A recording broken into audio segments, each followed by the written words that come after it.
Good morning বলে দাও। এটা কি হয়েছে, এটা কি হয়েছে?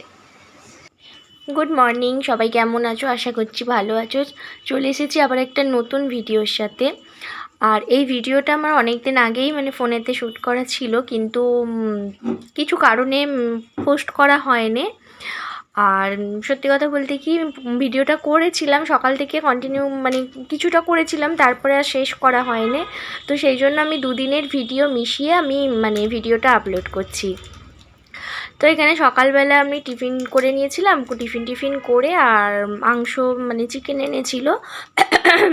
তো চিকেনটাকে ভালো করে আগে ধুয়ে নিয়েছিলাম, ধুয়ে আর ওই দুদিন এতটা চিকেন তো একদিনে হয় না, তো সেই জন্যই আমি ভাগ করে করে রাখছিলাম কোনটা আজকে হবে আর কোনটা অন্য দিন করব, সেইটাই ভাগ করে রাখছিলাম। আর এই যে সলিড পিসগুলো দেখছো, এই সলিড পিসগুলো একদমই খেতে ভালো লাগে না, মাংসের সাথে ভালো ওই চিকেনের ঝোলের সাথে ভালো লাগে না।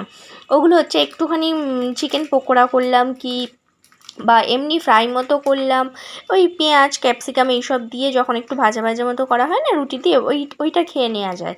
কিন্তু এই আলুর সাথে ঝোলের সাথে দিয়ে করলে না যেন সেই কীরকম একটা চিবড়ে চিবড়ে লাগে, ওই জন্যেই সব কিছু আলাদা করে রাখছিলাম, যে সলিড পিসগুলো আলাদা করে নিয়েছিলাম, আর আজকে যেগুলো সেদিনে যেদিনগুলো রান্না হবে সেইগুলো হচ্ছে আলাদা করে নিয়েছিলাম, আর মেয়ের যেটা রান্না হবে সেটা আলাদাভাবে রাখলাম।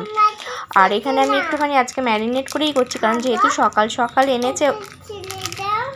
সকাল এনেছে তো সেই জন্যই আমি ম্যারিনেট করে রেখে দিচ্ছিলাম। বেশিরভাগটাই না আমার দেরি করে নিয়ে আসে, তো সেই জন্যে মশলাটা বেশ মাখিয়ে ম্যারিনেট করে করলে যতটা টেস্ট হয় ততটা এমনি সঙ্গে সঙ্গে করলে অনেক সময় হয় না ওই ভালোটা। তো আজকে তাড়াতাড়ি এনেছিল বলে আমি কি করেছিলাম, সব কিছু মশলা দিয়ে ওই ধনে জিরে মরিচ আদা, রসুনটা দিইনি, রসুনটা পেঁয়াজ ভাজার সময় দেবো বলে, তারপরে আর কি লঙ্কা হলুদ এইসব দিয়ে একটুখানি তেল দিয়ে ভালো করে মাখিয়ে রেখে দিয়েছিলাম মাংসটা সত্যি খেতে খুব সুন্দর হয়েছিল। মশলা মাখানো থাকলে না সত্যি রান্না খুব ভালো হয় খেতে। মামা মামা হানি হানি হানি হানি হানি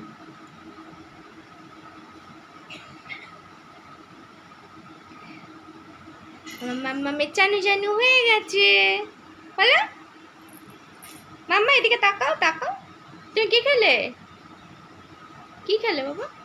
হানি। কিসের হানি? ডাবর হানি। ডাবর হানি না, একটুখানি জল খেয়ে নাও তাড়াতাড়ি, বসে বসে খেলো। হ্যাঁ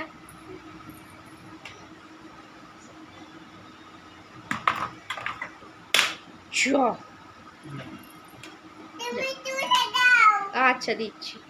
আর রান্না করবো বলে সকাল থেকে তাড়াহুড়ো করছি, যেহেতু মাংসটা অনেকক্ষণ ম্যারিনেট করা আছে, তো এবার রান্না করে ফেলি। ভেবেছিলাম 1 ঘন্টার মতো ম্যারিনেট করে রেখে দেবো, তারপরে রান্না করব। 1 ঘন্টার বেশি হয়ে গেছে, কিন্তু আমি যাওয়ার সুযোগই পাচ্ছি না।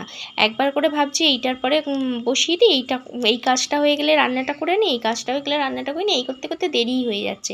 এখন রান্না করব বলে যাচ্ছি, তারপরে দেখতে পাই সব জলের বোতলগুলো ফাঁকা। এবার ওই জন্য কী করলাম, আগে থেকে একটুখানি জল ভরে নিলাম, কারণ ফ্রিজে একটাও বোতল নেই, আর যা গরম পড়েছে একটু যদি না জল রাখা হয় না ফ্রিজে, খাওয়ার সময় খুব অসুবিধা হয়ে যাবে। তো সেই জন্যেই হচ্ছে যে আগে জলটা ভরে নিলাম, জলটা ভরে নিয়ে ফ্রিজে রেখে দিলে মোটামুটি খেতে বসার সময় জলটা ঠান্ডা হয়ে যাবে। ও সেই জন্যেই আগে আমি কি করলাম, জলটা আগে ভরে নিলাম। আর কি বলবো, কদিন 2 দিনের মতো ভিডিও দেয়া হয়নি আসলে। তুমি এই সব গামছা ওড়না সব বিছানায় রেখেছো কেন? এগুলো কেউ বিছানায় রাখে?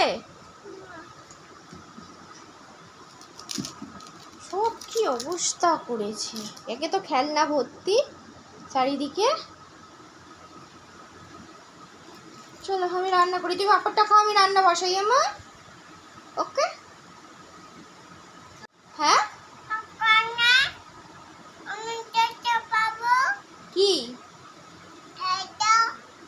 এটা? আচ্ছা আচ্ছা রাখছি। আসলে কদিন ধরে শরীরটাও ভালো নেই, তারপরে হচ্ছে যে নানান এত কাজে ব্যস্ত হয়ে গেছে, ওই জন্য একটু একটু করে ভিডিও করা হচ্ছে, পুরোটা কমপ্লিট করা হচ্ছে না বলে এরমভাবে দেওয়া হচ্ছে না। তো আজকে ভাবলাম যে দুদিনের ভিডিওটা মিশিয়েই দিই। আর এইখানে একটা জিনিস দেখো, রসুনের কেমন গাছ বেরিয়ে গেছে। আমি রসুন হচ্ছে সারা সপ্তাহ ছাড়িয়ে রেখে দিই, ছাড়িয়ে ফ্রিজেতে রেখে দিই, তারপরে যখন যতটা লাগে ততটা নিয়ে নিয়ে মানে বার করে থেঁতো করে নিই, বেটে রাখি না। আর আদাটা হচ্ছে সারা সপ্তাহটাই বেটে রেখে দিই। কিন্তু এবারে দেখছি রসুনটা ওই রকম হয়ে গেছে। আর এখানে একটুখানি বাটারটা বার করতে গেলাম, কারণ আমার মেয়ের যে চিকেন স্যুপটা করি না, সেইটা হচ্ছে বাটার দিয়েই করি। তো সেই জন্যেই মানে ওই এতে কী বলবো, বাটারটাই বার করতে গিয়েছিলাম। আর আজকে আসলে আমার ভিডিওতে ভয়েস দিতে একদমই ইচ্ছা করছে না, সেই জন্য সবই উল্টোপাল্টা হয়ে যাচ্ছে। এখানে সব কিছু মানে সবজিগুলো ভেজে নিলাম, ওই হালকা করে একটুখানি ভেজে নিলাম, নিয়ে এবার চিকেনটা দিয়ে তারপরে একটুখানি নাড়াচাড়া করে মানে কষিয়ে তারপরে জল দিয়ে দেবো, যেমন হয় বাচ্চাদের স্যুপ সেই রকমই হচ্ছে। আর অন্য দিনে ওরটা ম্যারিনেট করে রাখি না, মানে ওরটা কেন, আমাদেরটাও যখন মানে দেরি করে আনে রাখা হয় না। আজকে যেহেতু তাড়াতাড়ি এনেছে বলে আজকে ওরটাও একটুখানি মশলা দিয়ে ম্যারিনেট করে রেখেছিলাম। আর এইদিকে দেখো রান্না করতে করতে আমার কি অবস্থা, এত গরম পড়েছে, এত গরম পড়েছে বলার মতো নয়। মানে যখন বৃষ্টি হচ্ছে তো একটা না বৃষ্টি দিয়েই যাচ্ছে, আবার যখন মানে রোদ উঠছে কি বলবো, মানুষকে আর বাঁচতে দেবে না এমনভাবে রোদটা উঠছে, প্রচুর গরম পড়েছে। আর এখানে ও থালা বাসন নিয়ে খেলতে বসেছে, সকাল থেকে বিছানায় খেললো, তারপরে এখন আর বিছানায় ওর থালা বাসন নিয়ে পছন্দ হচ্ছে না, ওই জন্য আমার নিয়ে বসে পড়েছে। এখানে ওকে এখন বাসনগুলো দেয়া হয়েছে, মানে দেয়া হয়নি, ও নিজে থেকেই বার করে নিয়েছে, নিয়ে আর খেলতে বসে পড়েছে। আর এইদিকে আমি রান্না করতে করতে গরমে আমার অবস্থা খারাপ হয়ে যাচ্ছে। মানে মনে হয় যখন কখন রান্নাটা শেষ হবে, সব কিছু বাসন টাসন মাজা হয়ে যাবে, আমি স্নান করে আসবো, তবে যেন একটুখানি শান্তি হয়। এত কষ্ট হচ্ছে না কদিন, মানে গরমটা যেই বেড়ে গেছে কষ্ট হচ্ছে। যখন বৃষ্টিটা হচ্ছিল তখন হচ্ছে যে এত আর মানে ঠান্ডাটা একটু একটু ছিল, ভালোই ঠান্ডা ছিল তখন, মানে পাখাটাও কম করেই চালাতে হচ্ছিলো। আর যেই বৃষ্টিটা থেমে গেছে অমনি গরম মানে শুরু হয়ে গেছে। কি করা যাবে, আর কিছুই করার নেই, বৃষ্টি হলেও কিছু করার নেই, গরম পড়লেও কিছু করার নেই, যেমন ওয়েদার থাকবে সেইভাবেই আমাদের মানিয়ে নিয়ে চলতে হবে আর কি।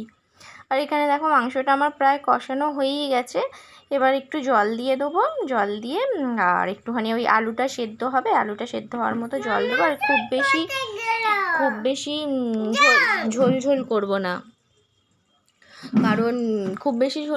কারণ কারণ যে আর এইদিকে এটা হচ্ছে মানে আর এক দিনের ভিডিও। এখানে সকালবেলা আমি মানে ভালোই রোদ উঠেছিল, সকালবেলা ওই জন্য সব কিছু কেচে রোদে দিলাম। তারপরে এখানে হেলমেটটা ভিজে গিয়েছিল বৃষ্টিতে, সেটাকেও রোদে দিয়েছিলাম। আর এখন দেখছি পুরো অন্ধকার হয়ে এসেছে, আর আমরা দুজনে মিলে আমরা মা মেয়ে মিলে সব কিছু এখন তুলতে ব্যস্ত হয়ে গেছি। খেতে বসেছিলাম, কিন্তু খাওয়া দাওয়া এখন মাথায় থাক, আগে জামা কাপড় তুলি তারপরে খাওয়া দাওয়া হবে। আর যেই তুলে এনেছি ব্যাস অমনি বৃষ্টি এসে গেছে। আর এইখানে দেখো আমি খাচ্ছি, এটা হচ্ছে ওই দই আর ওটস খাচ্ছিলাম। আর এখানে বাবাই রেনকোট নিয়ে যায়নি, সেটাই বলছিলাম যে রেনকোটটা নিয়ে গেল না, ঠিক বৃষ্টি এলো। সকালবেলা যাওয়ার সময় বলছিলাম যে রেনকোট নিয়ে যাওয়ার কথা, কিন্তু বললো না না বৃষ্টি আসবে না, এত রোদ উঠেছে বৃষ্টি হবে, আর সেই বৃষ্টি এসে গেল, ভিজে ভিজে আসবে আর কি। আর আমি খেয়ে নিই, খেয়ে দিয়ে হচ্ছে এখনও কাজ আছে, এই যে আনাজ কাটবো, 11:30 বেজে গেছে, এখনও কিছু হয়নি। আনাজ কাটবো, তারপরে রান্না করব, এইসব করতে হবে। তারপরে তার মধ্যে জল এলো, জল তুললাম, জল তুলে আর এইদিকে এখন রান্না বসিয়েছি। আজকে ওই হবে পটল আলু মাছ দিয়ে মনে হয় তরকারি হবে, আর যাই হোক একটা কিছু হয়তো হবে, আমার ঠিক অতটা খেয়াল নেই, যেহেতু এই ভিডিওগুলো অনেক দিন আগে থেকেই করা ছিল, তো ওই জন্য না লাউয়ের তরকারি হচ্ছে, এটা লাউয়ের তরকারি হচ্ছে, তো ওই জন্য না আমার ঠিক মানে মনেও নেই। আর আজকের মানে ভয়েসটাও ঠিকঠাক হচ্ছে না, মানে কথাগুলোও ঠিকঠাক হচ্ছে না, যেহেতু ভালো লাগছে না কিছু করতে, তো সেই জন্য ভালোভাবে হচ্ছেও না। তো যাই হোক ভিডিওটা বেশি বড় করছি না, যতটুকু ছিল তোমাদের সাথে শেয়ার করলাম। যদি ভালো লাগে লাইক করবে, আর তোমরা কেমন ভিডিও দেখতে চাও সেই রকম যদি কমেন্ট করো খুব ভালো লাগবে, মানে আমারও ভিডিও বানাতে উৎসাহ পাবো তাহলে। আর কিছুই নয়, ভিডিওটা আমি আজকে এখানেই শেষ করছি, আর বেশি বড় করছি না। যদি ভালো লাগে লাইক করো, দেখা হবে আবার একটা নতুন ভিডিওর সাথে। সবাইকে টাটা।